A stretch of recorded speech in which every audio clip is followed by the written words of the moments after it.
Whether it's just for yourself or for someone else, or you just want to practice editing, I'm going to go through one of my photo shoots, one of my recent photo shoots, and edit it so you can see exactly what I'm doing. This will be an opportunity for you to maybe do the same thing for yourself. So I'm going to open up the Adobe Lightroom app. All right, there's been no edits. And right off the bat, what I'm seeing is we have down here in the corner one of the outlet things. I don't want that in the photo. We could also see on the wall we have texture. So first thing I'm going to do is go over to my masking tab. I'm going to hit the plus and select subject. As you can see here, what's red is what is selected. And I'm going to hit this icon in the corner, flip that to the background. You can kind of see it selected the neck. That's what I don't want. So sometimes in this automatic selection, it'll get parts of your subject, your actual subject, that you don't want it to. So here I'm going to hit subtract from mask 1, since Corbin, the model, is my selection. Now, what I want to do is, so I'm going to hit subtract from mask 1. Then I'm going to hit radial gradient. With the radial gradient, we can kind of size up this circle to whatever size that we want to. I'm going to change the density of this circle. So you can see there that the line changes. Now my goal here is to get this selection off of the neck. So I'm going to place one right here. And then I'm going to do the same thing for the collar.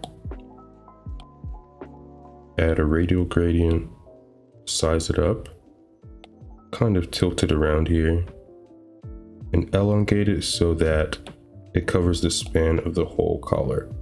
Now it doesn't have to be exactly perfect because we have the kind of like the perfect amount of detail here to work with. Another one for the beard and mouth area. Good, we're good so far on the mask. Now from this point, what I want to do is kind of get the background to look all white, since that's the kind of the vibe of this part of the shoot. All right, so in this masking tab, I'm going to select the main selection, and to get rid of the texture on the wall, here's what I'll do. I'll go down to effects. I'll lower my clarity all the way. You can already kind of see that the texture on the wall has gone away. Then I'll lower the texture as well, so it further reduces the drywall texture. This is shot in my living room, by the way, so that's why we even have that texture in the first place. So this dehaze slider right here, I'm going to slide that all the way, and you can see it nearly gets rid of all the texture on that wall. Kind of makes it look like a studio. Brightness of the background. So I'm going to lift the blacks and lift the shadows. You can kind of see what it does here. And then what I'm going to do is pump up exposure just ever so slightly. And there we are for the background. I'm going to make a new selection just for the model, just for the subject.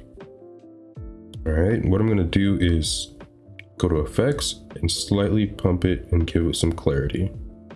There we go. Now, my reasoning in doing that was to give me a good baseline to start, going off of into the rest of my edit. Now, a lot of my edits don't take long, since this is all like muscle memory to me. All right, I'm going to hit the light tab, and I'm going to kind of pump up exposure, lower my highlights so I can see more in the image, and then pump up the whites ever so slightly. You can already see how much this image is improved. Look at the before and afters so far. That's the before, and this is where we are right now. All right, I'm going to go to the healing tab. I'm going to zoom in and kind of remove blemishes, etc., just to make the image a little bit more pleasing. Now, here's a tip. You don't want to remove you don't want to make the face look too smooth. You want to leave what's natural and remove what's sort of distracting, or you would be able to see from like a wide point in the image. Like if you're looking at the image, what's obvious, like what you want to remove, you want to remove. But you don't want to remove everything to the point where it looks like they look different than real life. So that's what I'm gonna do real quick.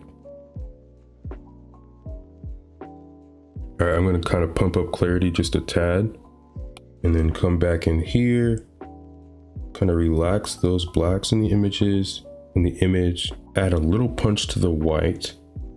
I'm gonna come back to color, into the color mix. Now, when I brought up the whites, you could kind of see the skin kind of looks overexposed. What I'm gonna do to combat that is come back to the color tab. And since the skin typically is orange, as you can see here, if I lower that, you can see that skin color changes. So I'm just gonna slightly lower that, since when I pumped up the whites, kind of blown that out. Now we're good, now it's fixed. I think I'm done with the image. I think it's good. Now let me show you the other images in the shoot that I've already edited to show you what's possible. This was another one. I think it looks amazing. Same location in the living room. I had my flash. What I did was I turned it into black and white. And in the edit, I did the same method that you saw at the beginning, where I used my mask, subject selection. I flipped it over, brightened the background so it looks like it's shot in an all white studio. This photo looks absolutely amazing. I love it. This is another one. I brought out a lot of the warm tones that I like. I did the same thing with the mask. This last image shot outside, outdoors. I brought out the flash on the stand again. And I'll show you again the before and where we're at, so you can see that. And then that was sort of the reference material. So that's what's possible if you kind of get an understanding of editing and what you can do with it. I hope you liked it this far, and if you want me to make more of these, kind of showing you and guiding you along the edits, let me know. Let's do it. I will literally make as many as everyone wants. So if you found this helpful, please support. And that is all I have for today.